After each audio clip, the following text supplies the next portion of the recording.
In today's video, we are going to talk about the second house in astrology and what that means for you as a person, as well as how to apply it in terms of your money. If you're new here, my name is Faith. I am an astrologer, specifically specializing in astrocartography and money readings, and I'm happy to have you here. If you're new here, feel free to connect with me, like, comment, subscribe, and let's get into today's video. So the second house is really what makes us feel anchored and what makes us feel stable. Now, when we look at the planets within the second house, different energies and different flavors are added there. Natively, if you have Venus in your second house, and this is chef's kiss, is one of, the money planets in modern astrology. So this is magnetizing. This is pretty much attracting what you want to you in an easier, effortless way, especially when you're tapping into more divine feminine energy. Jupiter, same thing. Your finances may feel expansive, but then it could also equally be your spending habits also feel very expansive. So you have to find that balance. Mars, you probably are a very hard worker if you have Mars natally in your second house. However, it could be you move really fast with your money, you have more of a risk appetite, or it's just easy for you to spend money very, very quickly without really thinking about it, versus someone who has Saturn, for example, in their second house. They want to be more calculated, a little bit more strategic, maybe move a little bit slower, or just have more of a structure with their money.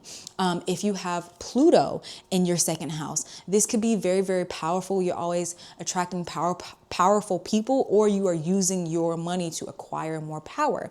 You may also easily manipulate financial situations. If you have Neptune in your second house, you may have more of an intuitive sense with money, with your assets. You may value more spiritual things or invest in things that enhance you in a spiritual way, or you just overall like to earn your money in very, very creative ways.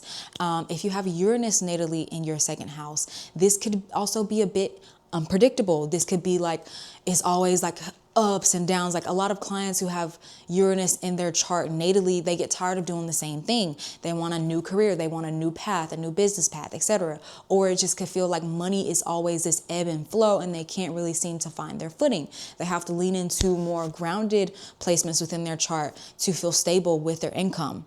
Okay, so those are a few examples of the planets being in the second house natally. And you can also kind of experience the same thing when you have these planets transiting your second house. And you want to be mindful of the planetary cycles, because not everything moves as fast as the sun, Venus, the moon, or Mars. Some of these bigger planets like Jupiter, Uranus, Neptune, Pluto, etc., they stay there for a little bit longer. So it's a longer period of time where you may experience this type of energy. Now, I've talked really about the more positive aspects of the second house, but there is also, every house, every sign kind of has a higher octave and a lower octave. So let's talk about more of the shadow side of the second house, or what it can show you as far as challenges that may arise with this energy. So earlier we talked about the second house being really a part of your self-worth, how you value yourself, what really makes you feel stable, anchored,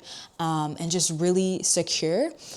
On that same note, you could also see what patterns may show up as far as how you're undervaluing yourself, how you may be self-sabotaging, what beliefs no longer serve you. You could do this in a myriad of ways. It could be overspending. You could self-sabotage. You can, charge lower than you really need to. You could also see in what ways are you having trouble with receiving as far as support, or just physical money or physical assets, or just overall love and care. Something that you can also see, or just a limiting belief that also comes up related to the second house, would be you just overworking to kind of prove your self-worth. We see this in the collective a lot. Like as a collective, we are growing out of this. People are realizing like the hustle has been glamorized and glorified, and hustling harder does not equate to a better life. On a collective level, we are learning this now. The second house can show us all of these things, and specifically if you want, a little tidbit or ideology of what your second house may show you, I encourage you to check out my latest blog on understanding your second house, and I have a small section where I break down sign by sign some of the energy, some of the keywords that are associated with each sign for the second house. So now let's get where you really came for, right? Like, how do I apply this to my money today? Well, number one, as you may or may not know, the second house can show you your earning style. So how do you earn money, or what attracts you as far as earning money? So if you have your second house in an air sign, for example, you may want to choose a career or business path that is more intellectual, that is more mentally stimulating for you. You don't necessarily have to be a blogger or a writer or a linguist, but some type of communication aspect, some type of witty exchange will probably work out better for you, or may probably feel more natural or stabilizing to you, versus someone who has a second house ruled by a fire sign. They could be attracted to more combative work, like think police, military, any politician, anything like that, where it's more supercharged, it's more assertive. You're really putting yourself out there physically or mentally. Okay. If you have your second house ruled by a water sign, money and career moves may be more intention, there may be more spirituality involved. This isn't like, it isn't like law per se, but just giving you generic energies. As I always like to encourage you to check the flavors of your chart, meaning check your specific aspects, your specific placements, and really unfold the story of your chart. Okay. Vice versa, if you have your second house ruled by earth, you may like a more grounded, practical, really thinking long-term, bite-sized success approach. Okay. Again, it depends on what other placements and aspects that you have to your second house, as well as your second house's ruler. So for example, if your second house is Taurus, then your second house ruler is Venus. So maybe you have some positive or negative aspects to Venus. Okay, does that make sense? Let me know in the comments if that makes sense. Okay, number two, when we're looking at our money story within astrology using the second house, this, again, I kind of said this earlier, but this helps you identify the money stories that you want to keep and grow with, and the money stories that you have outgrown. They're no longer serving you. Maybe some shadow aspects come up, maybe some unconscious beliefs that you've learned through childhood, adolescence, or adulthood. You're like, you know what? I see that. That's kind of that lower octave energy that I was talking about. And you're like, no, I want to do something differently. So keep all of that in mind when you are looking at your money story. And this is something that I like to go through in my money and astrology course, Cosmic ATM, really looking at those outdated beliefs and how we can shift through them using our second house, as well as other few placements that I talk about within that course. Your second house also helps you build a money system that works specifically to you.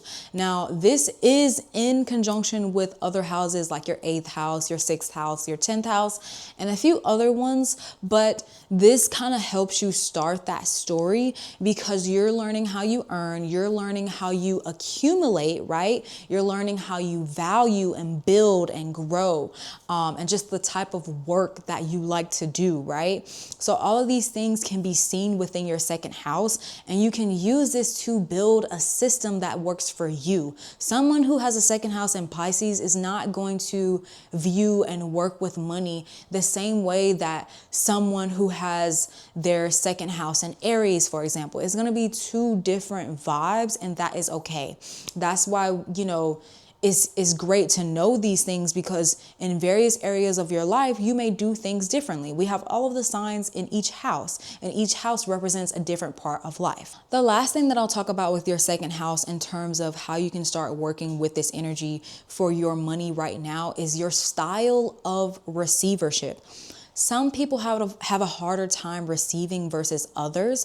But for example, if you have your second house in Gemini, you may like to receive money in a more playful way, or just, you know, a faster way, or in a way that just makes logical sense to you.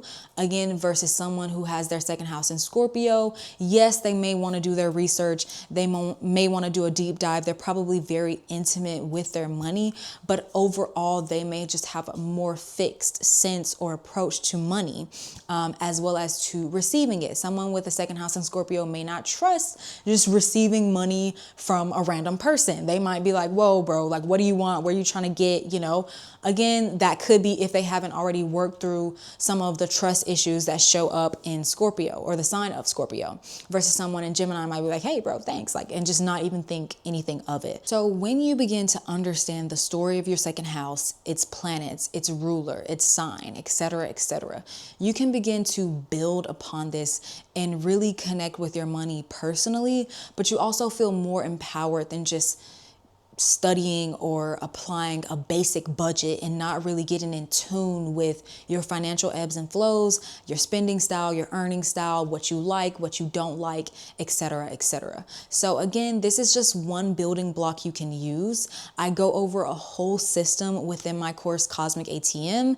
And if you are, liking what I'm putting down, I invite you to join my free Money Date Masterclass, where we're going to go over more of this energy, how to connect with your money story on a deeper level, and really get you to a point where you're like, wow, like money isn't that hard, or wow, I was just overthinking my current money flow or story.